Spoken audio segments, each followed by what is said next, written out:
అప్పుడు యేసు ఆ త్రోవను రానయ్యుండెను కనుక అతడు ముందుగా పరిగెత్తి ఆయనను చూచుటకు మేడి చెట్టు ఎక్కాను. ఇతడు ఒక ధనవంతుడు, ఒక అధికారి, ఒక ఉద్యోగం ఉన్నటువంటి వ్యక్తి, పరువు ప్రశ్నటువంటి వ్యక్తి అయినా కూడా యేసుని చూడటానికి ఇక్కడేముందంటే పరిగెత్తుకుంటూ వెళ్తున్నాడు.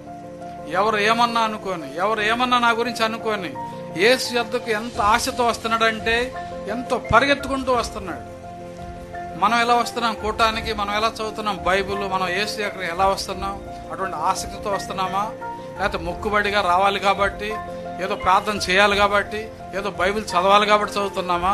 నిజంగా ఆసక్తితో చేస్తున్నామా? జక్కయ్య అయితే ఎంతో పరిగెత్తుకొని వెళ్ళాడు. రెండవది, అతను ఎంతో పొట్టివాడు, చూడలేడు కాబట్టి మేడి చెట్టు ఎక్కడానికి కూడా సిగ్గుపడదు.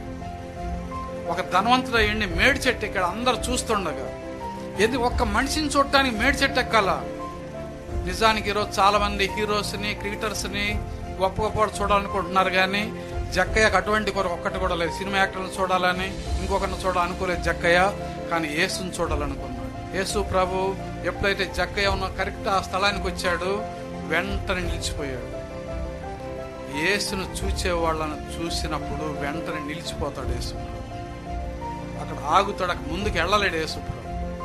కాబట్టి ఇక్కడ ఏముందంటే 5వ వచనంలో ఆయన కనులెత్తి చూచి, జక్కయ్య త్వరగా దిగుము, నేడు నేను నీ ఇంట్లో ఉండవలసి ఉన్నదని అతనితో చెప్పాను.